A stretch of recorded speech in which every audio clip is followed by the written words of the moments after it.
Hello, and welcome to this podcast series celebrating the 30th anniversary of the National Fairground and Circus Archive. In this episode, Aranza Barusha Ezanaro talks to Sheldon Chadwick, a seventh-generation Fairground showman who's completed a PhD at Liverpool John Moores University on the ethnographic study of showmen and the mental health of the community.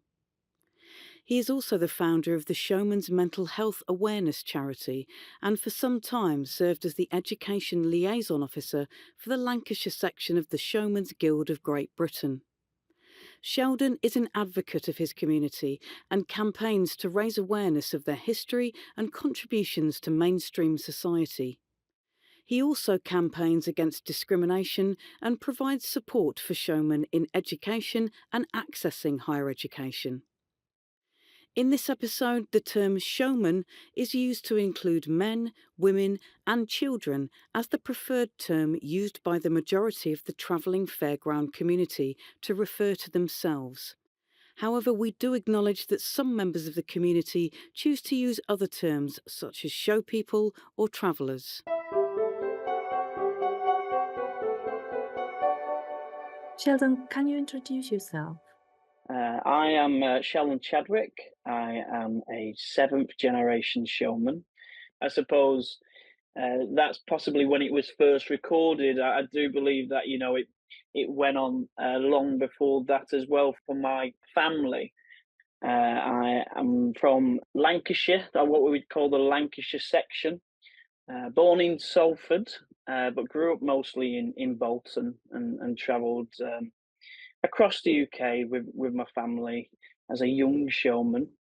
I am also the founder of the Showman's Mental Health Awareness Charity. I'm currently undertaking a doctorate as well at Liverpool John Moores University, specifically looking at showman's mental health. What is your link to the archive? Firstly, the archive within the community, it's a marker for our historical texts and historical documents. So my link to the archive is that as soon as I started studying, especially even in my BA, the archive was a place to go to uncover the history of my community. It's also became a very personal relationship with the archive as well. I've found a lot of my research for my doctorate there, but also made some really good friends. Such as yourself, Aranza, and Andrew, of course. So my link to the archive is I'd say it started off as a young student, and now it's almost become a go-to in terms of not only research but also how we continue to preserve, those oral histories and that history of our community. So the link to the archive is multifaceted now. Can you share your thoughts about the archive? What does it represent to you, to the showman community? Yes, so the archive, of course, was founded by Vanessa Tillman. And of course, coming from a showman background herself, this was like monumental to have our own space and our own collection of history. Showman community, it's a real hub of knowledge that can be tapped into, like I said, for research purposes, but also if you want to find out a little bit more about your family, often you could go in the archive and find old photographs or find newspaper clippings or even take-ins books. I feel for the community, it's a real hub of knowledge. It's something that is celebrated and should be celebrated more. Personally, it's something that I really want to flourish and to keep alive, and for it to continue to capture those histories and also capture the present happenings within the community as well.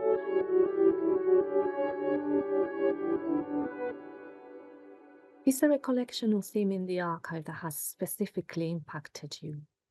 I think if we just go back to, like, say, my BA, I think tapping into the historical context in terms of like nostalgia and how we can use the fairground industry as a and culture as a signifier for historical events happenings, but also how we draw from that. So any old tangible photos. I mean, I'm suddenly just straight away thinking about the first photo of the Van Dwellers Association. I'm suddenly picking that photo out and like going, that's a signifier.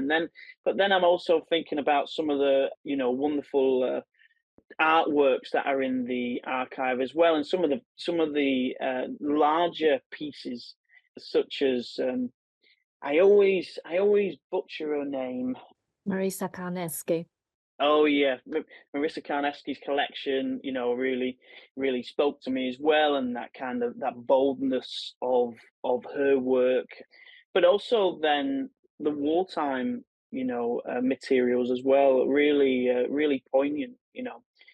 And then I am also then thinking about Vanessa's PhD, because that's the hard copy, turning those pages, within that space in the archive, and uncovering all that wonderful writing.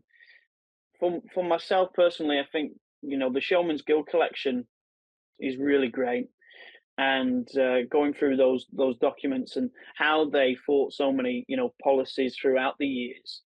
Yeah, those significant documents throughout the years that the guild have fought against, specifically, the Movable Dwellings Act, which of course was a policy that was to stop the free movement of traveling communities across the board, really, but also, meant that you would have to, register your dwelling, your home, your trailer, your caravan, and you would also be subject to inspection as well upon the cleanliness of your home. When the Van Dwellers Association was originally founded to fight against such policy, it's really monumental, in terms of overturning that and continuing, this rich culture and heritage that showmen have had for many generations. Personally, to hold that in your hand, and to see the work that the guild undertook at that time, and also the continuation of that then throughout time, is really important, and it gives you a real sense of belonging as well.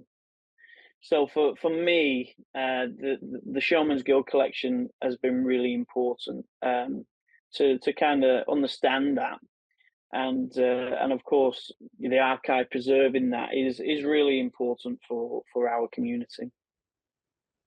Um, can you tell us a little bit about the history of the Showmen's Guild and the significance to the community, please?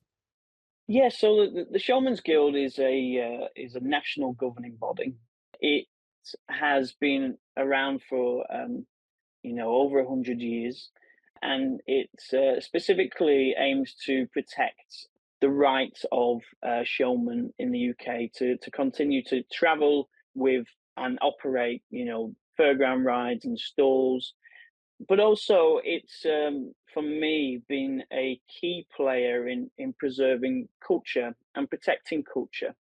And as we know, the formulation of the guild came from a policy that was trying to make the community more static. It started from a place of challenge, but then as for many years protected the community in multiple different ways, and continues to do that today for its members to operate.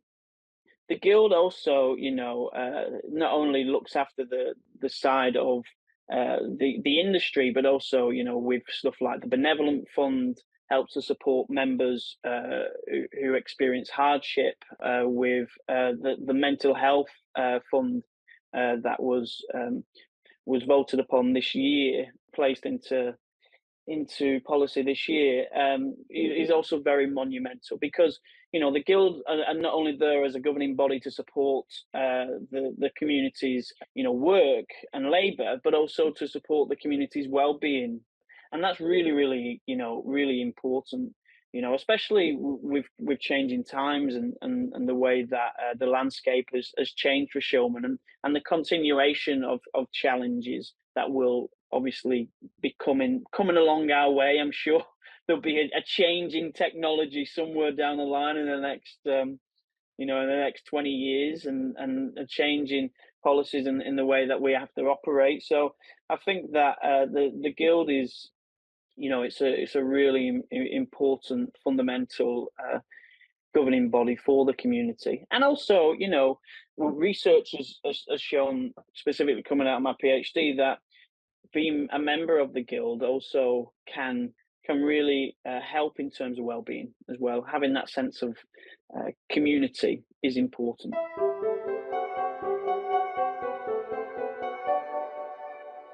Can you briefly tell us a little bit about your project with the National Fairground and Circus Archive and your exhibition?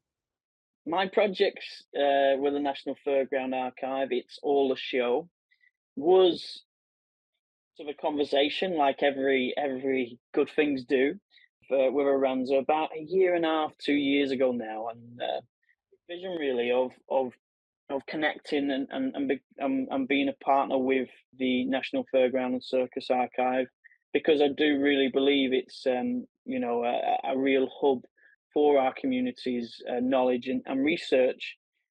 Basically, my research is coming out of my PhD is practice based. It's based around kind of a number of elements, including photographic portraits, including poetry and creative writing, surveys. So I surveyed over 300 showmen across the UK, and of course interviews with community members as well.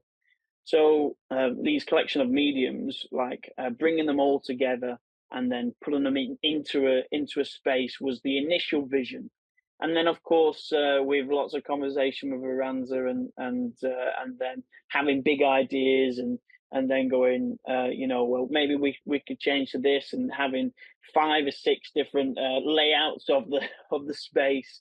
In February 2024, it kind of all came together. It's a really, for me, been very monumental in terms of having an exhibition, the first exhibition of Showman's mental health, that's coming from the community voice as well, to be held at the Western Bank Library in partnership with the National Fairground and Circus Archive. It's been really, really important, because then also it's about what we did. So the exhibition is split up in different areas. We have a section on identity and looking at who the Showman community are historically and now. We have the exploration of COVID-19 and the mobilization of the Showman community. We have the first national statistics of mental health for the Showman community as well. And then we have, these written reflections through poetry, and also a neurodiverse space, which was really important to have within this. I would describe it as almost like a little bit of a journey through Showman's well-being, really. It's been amazing. I actually don't want it to end. So that's, over the last 4 or 5 months, it's been absolutely amazing just to have that space, and for also the workshops that have happened in that space, and for community members to be visiting the archive more frequently, and also how we capture that data as well to show the impact of the exhibition, which is all really, really important as well for legacy, and also for how we continue this project. It's been an amazing experience, and of course, I've learned a lot from Aranza. I'm not just saying that because she is the one interviewing me, but she, in terms of curation, it was a new medium for myself. It is really important to for Aranza to help me understand even the little tiny things, little bits of tack on the end of photos to prop them up to give them more volume, like even little tiny things, were so fundamental in creating the space that we have. Visions, how to make a vision come alive as well, it's been really important to not only have that relationship with the archive, but also to have that relationship with the team, and Aranza and Andrew have been really amazing in that space for me. What do you think the impact of the project has been in the Showman community? Firstly, of course, this is the first national statistics for Showman's mental health. That's really monumental and important to be able to change policies, but also to look at how we challenge and tackle stigma, and also risk factors that may affect the community, and how we develop different ways of tackling those risk factors as well.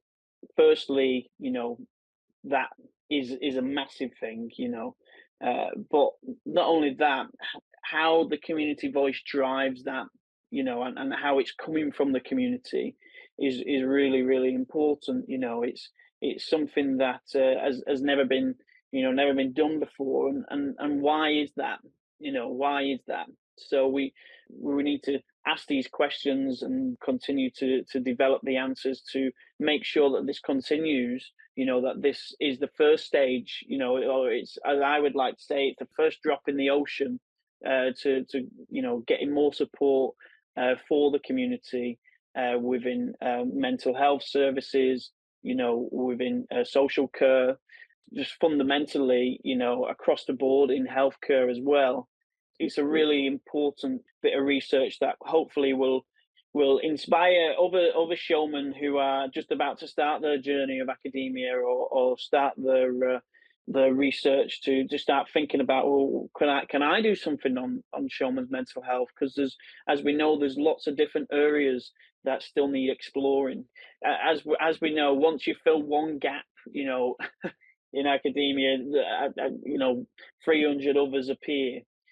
So it's really important for the continuation of that research, and the continuation of the relationship with the archive, and how we continue to use historical context and historical materials to also shape our future, and also to make sure that people know that this isn't just something that has happened now. This is something that has been around for a very long time. I think also visually, the reason why I did photographic portraiture within this project was because when you look at historical images of the community, a lot of the time they are with the Fairground rides, and often driven by colour. Influences such as like Bob Chase's black and white photography, and of course Murray Humphrey's health photography, with the infer health research, which I did before this project, which was the first pilot project ever to explore the general health of showmen in two locals. Yeah, it really influenced the way that I want to develop how the community are also not only heard through the voice, but also viewed. Strip back the colors. Let's strip back, the smells, and the candy floss, and the loud noise, from the speakers with the music, and let's strip back all the senses, and let's just look at the people. Who are the people? And that's why the portraits are real signifiers of the people who are the community. And then, of course, I always talk about the creative writing, because it is the thing that kind of grounds myself as well, because it's been really important to continue to look after my own mental health when doing this research, and that is it can be a challenge. It can be a challenge. Myself, I suffered from anxiety, depression, suicidal ideation. The creative writing for me is a medium that I used at the very beginning of when I started to kind of struggle, of just like jotting down words, at 2, 3 in the morning, and then for that then to kind of be another grounding tool when exploring research and how we react to archive materials, how we react to statistics, how we react to interviews, coming back to this medium that grounds myself, but also allows for a reflective output, is something that I love doing as well. I really love writing creatively, and sometimes I write something and think, oh, that's absolutely rubbish, and sometimes I go, wow, you've done well there, you know.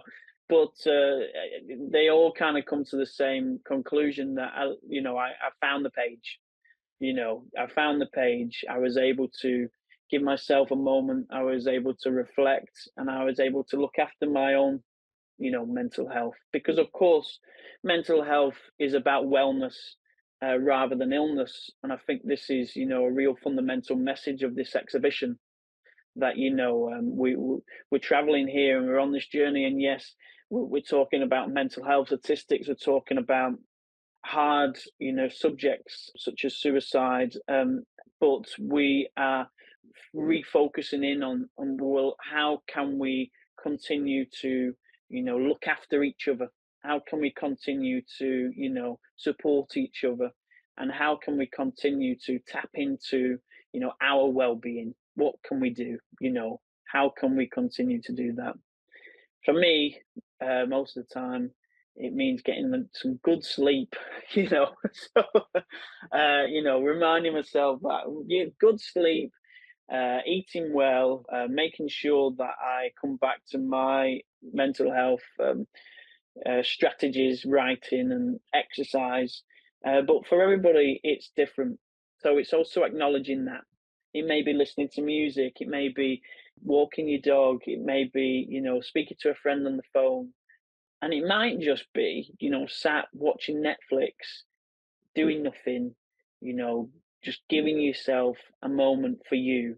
Definitely not a one shoe fits all approach. And that's why it's been really important for the Community Voice to lead this project, because there are so many different variations of wellness as well. I kind of took us around the houses there, or should I say, took us around the trailers.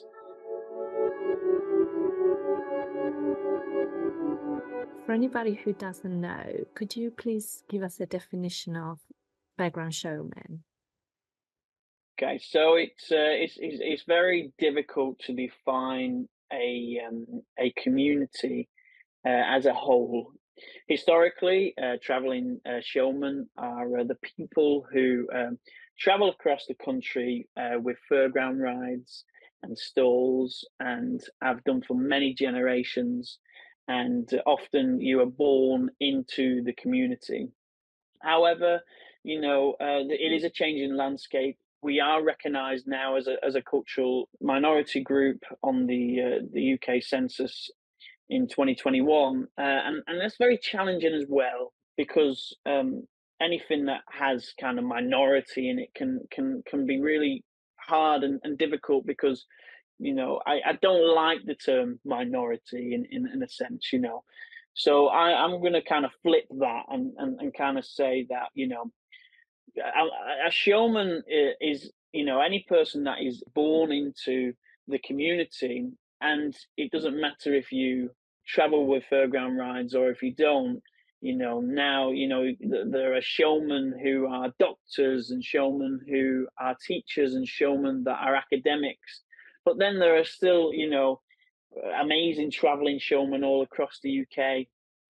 It's really difficult to define a community or a culture.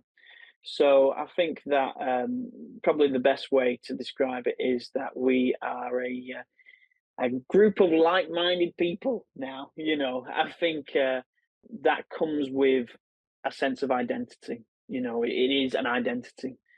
And even within that landscape, identity is complex in itself as well, because, I am Sheldon, I am a showman, but also, I am an academic, I am, a researcher, I am a father to my little dog Luna, I am a partner, I am a son, all these different things that shape identity. Collectively, you have significant markers within the community. The way that somebody speaks, people dress. Of course, showmen have had their own form of backslang. For many years, Polari, as it's called. But also it's the artwork. It's the artists within as well. It's so many things. When we tend to define, we do lose something, and I think that it's really important to remember that it can be so many different things for so many different people. So yeah, it's as I would say, complex but wonderful in the same sentence. Thank you, Sheldon. Thank you for listening. For more information on the archive, please visit the University of Sheffield website at www.sheffield.ac.uk.